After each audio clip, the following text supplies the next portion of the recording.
ക്രിസ്തുവിൽ ഏറ്റവും സ്നേഹം നിറഞ്ഞവരെ, ആഗമനകാലം 3-ാം ഞായർ ഗൗദേത്തെ ഞായറായിട്ടാണ് ആഘോഷിക്കുന്നത്.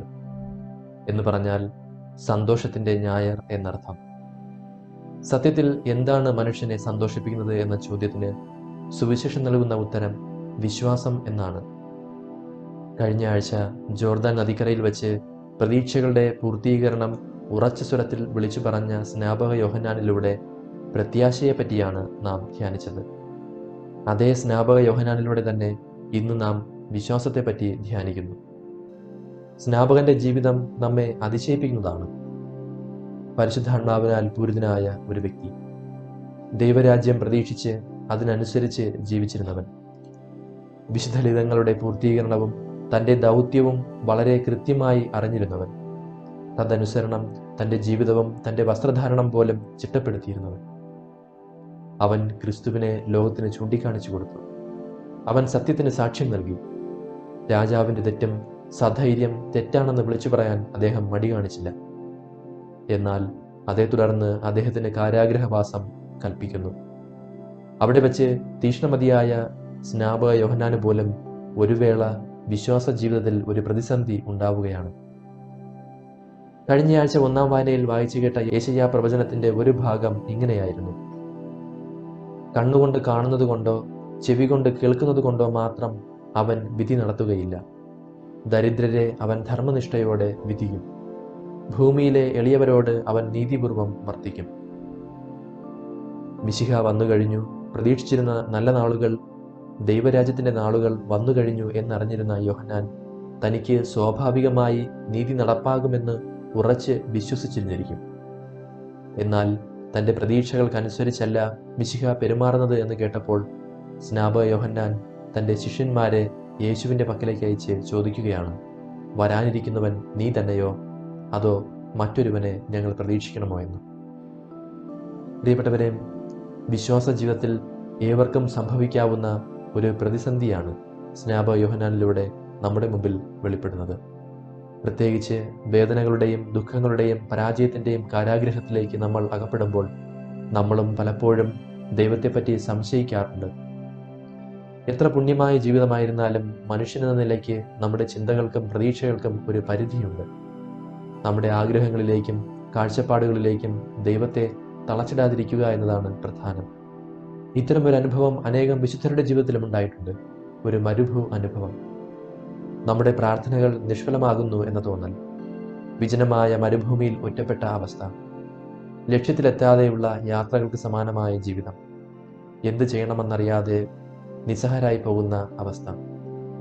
എല്ലാത്തിനും ഉത്തരമായി ക്രിസ്തുവിലേക്ക് കാതുതിരിക്കുക എന്നതാണ് യോഹന്നാൻ പഠിപ്പിക്കുന്നത്. അവൻ തൻ്റെ ശിഷ്യന്മാരെ യേശുവിനടുത്തേക്ക് അയച്ച് അറിയാൻ ശ്രമിക്കുന്നു. യോഹന്നാൻ തൻ്റെ കുറവ് മറച്ചുവെച്ചില്ല. തൻ്റെ ചിന്തകളാണ് ശരിയെന്ന് ഉപസംഹരിച്ചില്ല. ദൈവത്തിന് മുമ്പിൽ എല്ലാം സമർപ്പിച്ചു, ചോദ്യം ചോദിച്ചു. വിശ്വാസ ജീവിതത്തിൽ പ്രതിസന്ധി ഉണ്ടാകുമ്പോൾ താൻ ചിന്തിക്കുന്നതാണ് ശരിയെന്ന് കരുതി മറ്റൊരു ജീവിതത്തിലേക്ക് കടക്കുന്നതിന് പകരം ഇങ്ങനെയൊരു എളിമയുടെ തുറന്ന മനോഭാവമാണ് നമുക്കും ഉണ്ടാകേണ്ടത്. ക്രിസ്തുവിൻ്റെ പ്രതികരണവും നോക്കുക. അദ്ദേഹം കുറ്റപ്പെടുത്തുന്നില്ല. അതേസമയം തന്നെ നേരിട്ട് അതെ എന്നോ അല്ല എന്നോ മറുപടിയും പറയുന്നില്ല. മറിച്ച് നിങ്ങൾ കാണുന്നതും കേൾക്കുന്നതും പോയി യോഹന്നാനോട് പറയുക എന്നാണ് പറയുന്നത്. കാണുന്നതും കേൾക്കുന്നതും പോയി പറയുക എന്ന് പറഞ്ഞാൽ ക്രിസ്തു പറയുന്നതും ക്രിസ്തു ചെയ്യുന്നതും അറിയിക്കുക എന്നാണ്. ഇവിടെ നമ്മൾ ശ്രദ്ധിക്കണം. ക്രിസ്തുവിനെ പറ്റി ആരെങ്കിലും പറയുന്നതോ ചെയ്യുന്നതോ അല്ല, ക്രിസ്തു പറയുന്നതും ചെയ്യുന്നതും അറിയിക്കാനാണ്. ക്രിസ്തുവിനെ പറ്റി പറയുന്നവർക്കും അവൻ്റെ പ്രവൃത്തികൾ അനുകരിക്കുന്നവർക്കും തെറ്റുപറ്റാം. അതുകൊണ്ട് എപ്പോഴും പ്രഘോഷിക്കപ്പെടേണ്ടത് ക്രിസ്തു പറഞ്ഞതും ചെയ്തതുമാണ്. നമ്മൾ ചെവി കൊടുക്കേണ്ടതും അതിലേക്കാണ്. അപ്പോൾ ചോദിക്കാം, നമ്മൾ യേശുവിൽ നിന്ന് നേരിട്ട് എങ്ങനെ കേൾക്കുമെന്ന്? സ്നാപക യോഹന്നാനെ നോക്കുക. അദ്ദേഹം ശിഷ്യരെ വിടുകയാണ്. ക്രിസ്തുവിനും യോഹന്നാനുമിടയിലെ മധ്യസ്ഥർ എന്നത് 2 വ്യക്തികളാണ്. സത്യത്തിൽ കാരാഗ്രഹത്തിൽ കിടക്കുന്ന യോഹന്നാൻ എന്നത് വിവിധ രീതികളിൽ തടവറകളിൽ കഴിയുന്ന മനുഷ്യരെയും, അയക്കപ്പെടുന്ന ശിഷ്യർ ക്രിസ്തുവിനും മനുഷ്യർക്കുമിടയിൽ സുവിശേഷവാഹകരായിരിക്കാനുള്ള പൗരോഹിത്യ ശുശ്രൂഷയെയും സൂചിപ്പിക്കുന്നു. അവരോടാണ് കേൾക്കുന്നതും കാണുന്നതും പോയി യോഹന്നാനോട് പറയുക എന്ന് ക്രിസ്തു പറയുന്നത്. സത്യത്തിൽ നമുക്കുള്ള ഉത്തരം കൂടിയാണത്. ഇനി എന്താണ് അവർ കാണുന്നതും കേൾക്കുന്നതും? അന്ധർ കാഴ്ച പ്രാപിക്കുന്നു, മുടന്തർ നടക്കുന്നു, കുഷ്ഠരോഗികൾ ശുദ്ധരാക്കപ്പെടുന്നു, ബധിരർ കേൾക്കുന്നു, മരിച്ചവർ ഉയർപ്പിക്കപ്പെടുന്നു, ദരിദ്രരോട് സുവിശേഷം പ്രസംഗിക്കപ്പെടുന്നു. സത്യത്തിൽ ഇവ പഴയ നിയമത്തിൽ ദൈവം ചെയ്തിരുന്ന പ്രവൃത്തികളാണ്. എന്ന് പറഞ്ഞാൽ താൻ കേവലം ഒരു മനുഷ്യനോ മിശിഹായോ ഇസ്രായേലിന്റെ ഭൗതിക വിമോചകനോ ഒരു ഗുരുവോ പ്രവാചകനോ മാത്രമല്ല, സാക്ഷാൽ ദൈവം തന്നെയാണ്. ഒരേ സമയം പൂർണ്ണ മനുഷ്യനും പൂർണ്ണ ദൈവവുമെന്ന് യേശു വെളിപ്പെടുത്തുകയാണ് ഇവിടെ. അതേ പ്രിയപ്പെട്ടവരെ, നമ്മുടെ വിശ്വാസം കേവലം ഒരു ഗുരുവിലുള്ള വിശ്വാസമല്ല. സാക്ഷാൽ മനുഷ്യനായി അവതരിച്ച ദൈവത്തിലാണ്, ക്രിസ്തുവിലാണ് നമ്മുടെ വിശ്വാസം. നമ്മുടെ മരുഭൂമികളെ പുഷ്പിക്കാൻ സാധിക്കുന്ന ദൈവമാണ് അവിടുന്ന്. അതുകൊണ്ടാണ് പൗലോസ് അപ്പോസ്തലൻ പറഞ്ഞത്, ഒന്നിനെക്കുറിച്ചും ആകുലരാകേണ്ട, പ്രാർത്ഥനയിലൂടെയും അപേക്ഷയിലൂടെയും കൃതജ്ഞതാ സ്തോത്രങ്ങളോടെ നിങ്ങളുടെ യാചനകൾ ദൈവസന്നിധിയിൽ അർപ്പിക്കുവിൻ. ഇവിടെ കൃതജ്ഞതാ സ്തോത്രത്തോടെ എന്നതിന് മൂലഭാഷയായ ഗ്രീക്കിൽ യുക്കരിസ്തൈൻ എന്നാണ് പറഞ്ഞിരിക്കുന്നത്. അതായത് ദിവ്യബലിയിലെ സ്തോത്രയാഗ പ്രാർത്ഥനയാണ് എല്ലാ ആകുലതകൾക്കുമുള്ള ഉത്തരം എന്നാണ്.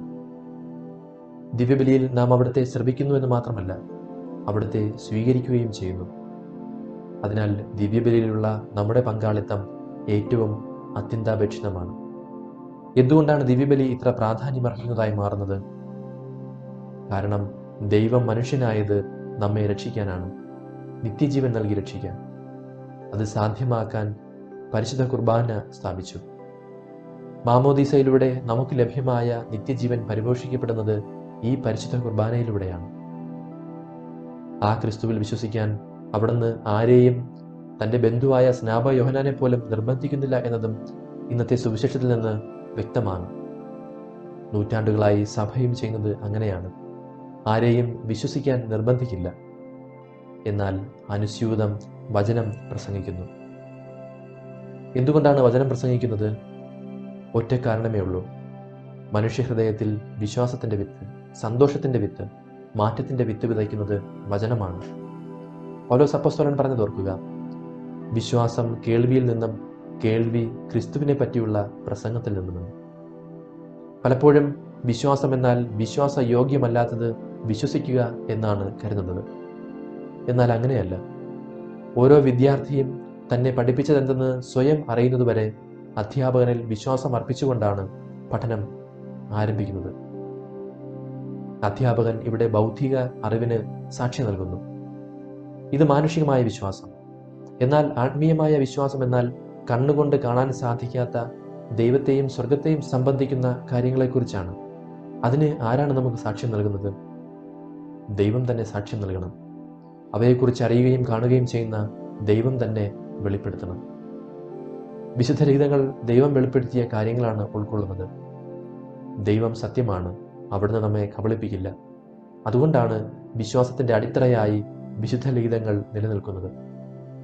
വചനത്തെക്കുറിച്ചുള്ള അറിവില്ലായ്മയാണ് ഇന്ന് ക്രിസ്തുവിനെക്കുറിച്ചുള്ള അറിവില്ലായ്മയ്ക്ക് പ്രധാന കാരണം. അതിനാൽ വചനം പ്രസംഗിക്കപ്പെടട്ടെ. വചനം മഴയായി പെയ്തിറങ്ങിയാൽ, പരിശുദ്ധ കുർബാന മഞ്ഞായി പൊഴിഞ്ഞാൽ, ഏത് മരുഭൂവിലും സ്നേഹത്തിൻ്റെയും സമാധാനത്തിൻ്റെയും പൂക്കൾ വിടരുമെന്നതിൽ സംശയമില്ല. ഈ ക്രിസ്മസ് കാലയളവിൽ വചനം മാംസമായ ക്രിസ്തുവിനെ കൂടുതൽ അറിയാൻ കൂടുതൽ സമയം നൽകാം. നമ്മുടെ സംശയങ്ങളും ആത്മീയ മന്ദതയും വിശ്വാസവർദ്ധനവിലേക്ക് നമ്മെ നയിക്കുന്നതാകട്ടെ. സർവശക്തനായ ദൈവം, പിതാവും പുത്രനും പരിശുദ്ധാത്മാവും നമ്മെ അനുഗ്രഹിക്കുമാറാകട്ടെ. ആമേൻ.